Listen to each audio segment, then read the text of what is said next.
And we're talking about that a leader needs to invite people to be on the team. There's invitation as part of building the trust is that invitation moment.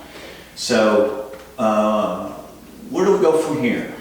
So when we start talking about trust, inviting people into the team, this is kind of a one way. We think that to build a team, you come my way and we'll do things together. But it doesn't work like that. And I want to go back to the same passage when you see what happens when Jesus invited Matthew to the team. Did you know that the next thing that Matthew does, he invites Jesus to his team? Now, what does he mean by that? We need to know that, invitation, team building is not one way. Most of us work in one way. You come my way, our church, we have a ministry going, we have a vision that is going, and you come and fit into this.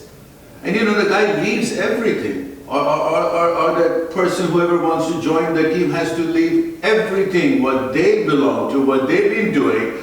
And now they come into a new world with you, and it's a process for them to fit into us. But I want you to watch on this scene how quickly, when Matthew is invited, he looks at the opportunity. And I think Matthew may be feeling, let me invite him to my home. And then the scripture just reminds us later, verse 10 says, the same passage we're talking about, he says, Matthew invited Jesus. I just want you to pause. I just want you to pause for a second. When we are building a core team, are you willing to go with the guy? We talked about Matthew, where he came from, who he is, and how despised he was. Are you willing to go and see not their home, but their culture? It could be home, but it's their...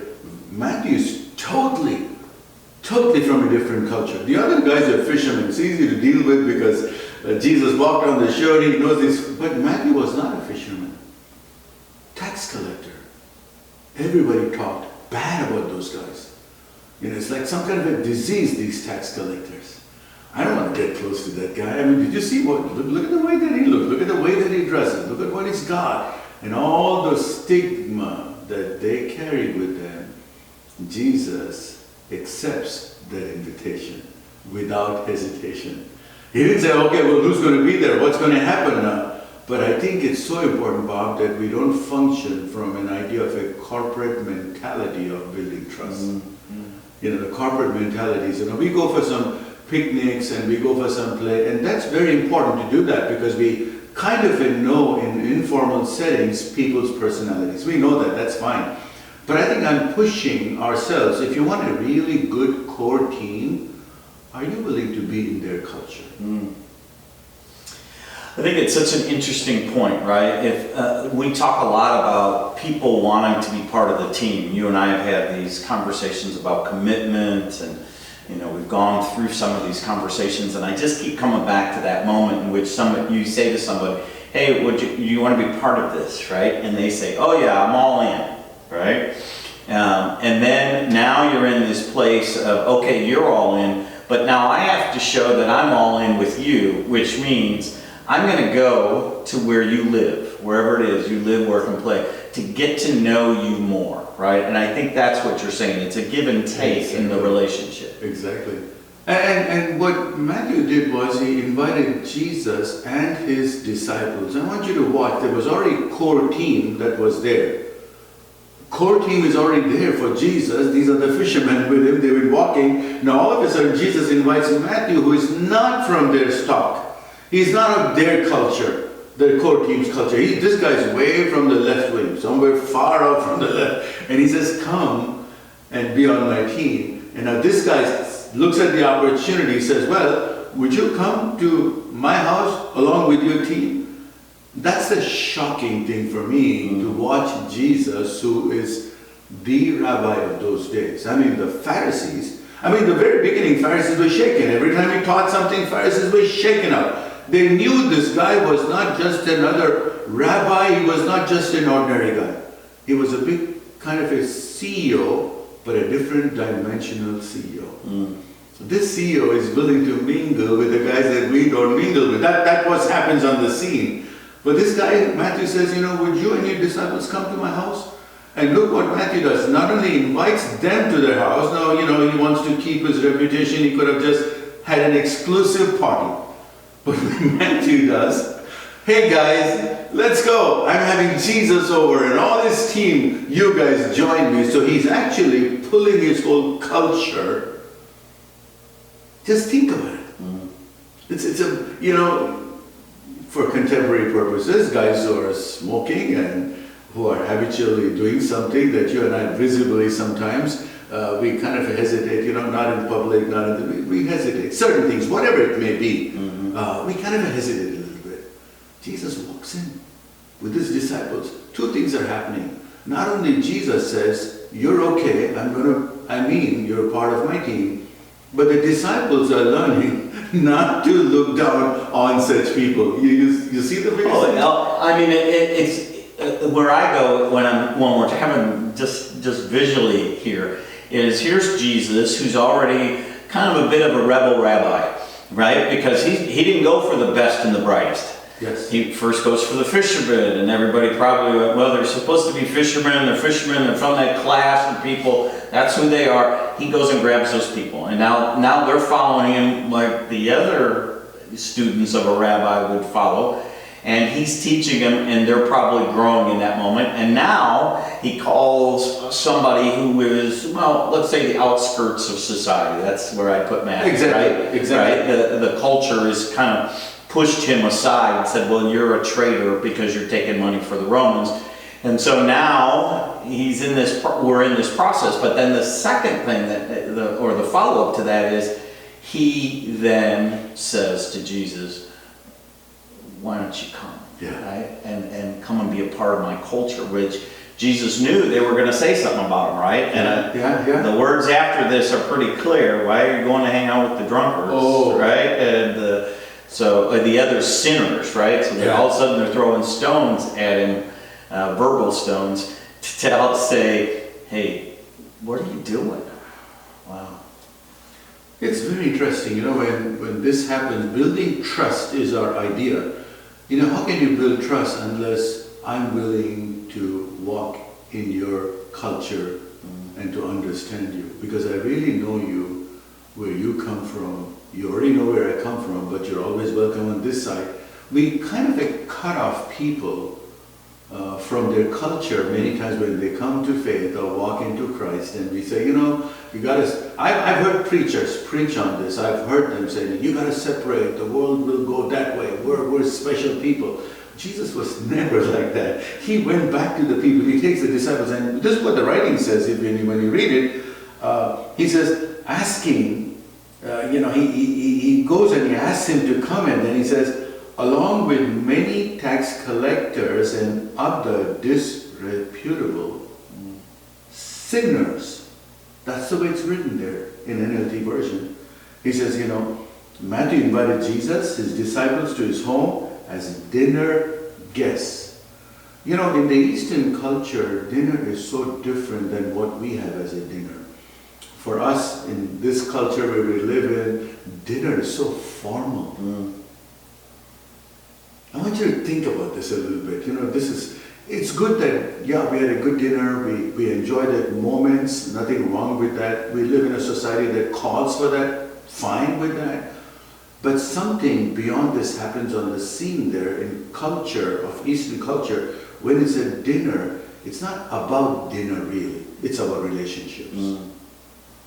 But our focus is, they had these glasses like this, they had that kind of a setting, their home was more on focus on the dining table, the chairs, all that is good. But I want us to just transcend that a little bit and trying to tell the idea that when Matthew invited Jesus and his disciples, and he writes and he says that, many other tax collectors and other disreputable sinners, all of them, along with all of them. I like that word, along with all of these guys. For dinner wasn't just a formal thing to happen. Dinner is something that it's always, it's a kind of a messy scene, dinner. It's good you sit down and eat, but there's a scene that is happening. You know a person's environment and culture and relationships dinner is good, Bob. It's nice that we eat, talk, but I think it's about relationships. And this is what happens in the Eastern culture. Matthew said, I want to know you more. You know me more, who I am. But this is who I am. And he brings in all these disreputable sinners and all the other tax collectors here. And I want you to imagine what was happening with the disciples who have already walked with Jesus, seen few big things happen in his life. He said, Rabbi, we need to protect him. Jesus says, don't protect me. I got to be in this place so they can also know who I am. And I believe that you need some maturity to walk into such places. I'm not asking a novice, new Christian to walk back and say, hey, I'm okay, do the things what was happening on the scene. I think there is some maturity that's needed so that you don't become judgmental. Because the Pharisees become judgmental at the scene. And the scripture says clearly, and the Pharisees saw this, they asked the disciples, why does your teacher eat with such scums? The word. Or such disreputable people. Why? Well, the question is why. Why did you go there, Bob? Yeah. Well, and just to think about, you brought up something there again, to think that the other disciples would have come along. So here they all are in this kind of collection. And so as a leader, he's saying, yes, I'm going to their culture. And Matthew's not part of us. These are all this is our tribe, right? Yes. And I know you were the fisherman before. You probably might have thought yourself one step above him. Yes. But I'm teaching as I go. That whole collection of the trust that we're building here is also that everything is a learning moment. Yes. All of this uncomfortableness, both in going to hang out with sinners, but also then bringing others who, I make a joke sometimes about one person judging another, right? Is kind of like two pygmies asking which one's the taller of the two, right? And I think that's us, right? As sinners. And so here you've got all these people gathered together, and you've got this moment in which they're having really a conversation that's leading to a much greater trust between Jesus and his followers, as well as those on the out or the fringes of society. The rabbis would never walk into Matthew's home. Now, I want you to think for a moment, all of Matthew's friends that were there with him, and he says the disreputable sinners were there with him, whoever that could be on the scene. I want you to imagine this great rabbi who walks into that place. And they have a good reputation about rabbis. They have a good idea of religious-minded people. Jesus was all those things and much more than that. Can you imagine what respect they began to have for Jesus? He walked into our neighborhood. Right. He walked into our culture. And here's what happens on the scene. When the Pharisees make that comment, Jesus says, I did not come for healthy people, okay? I did not come for you guys. If you think you're so above everybody, be that way. Go that way. But I came for these people who need. And they all enjoyed Jesus that time. Just the glory of God's grace and presence.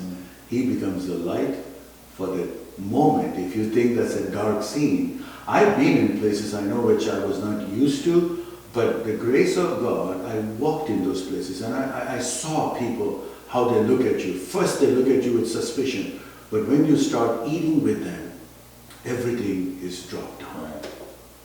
The guards are dropped down. Right. And then the relationship starts to happen. And then you start trusting. Once you start putting those guards down, eating with people, it's not the fixation of the dinner times, but it's about relationship that we can start having a moment of saying, yes. And you and I understand that when we go to dinner, that's what happens. Absolutely. Well, great. I'm looking forward to the next part of our trust series here. And so thanks again for today. And maybe it's time to go have something to eat, right? Yes.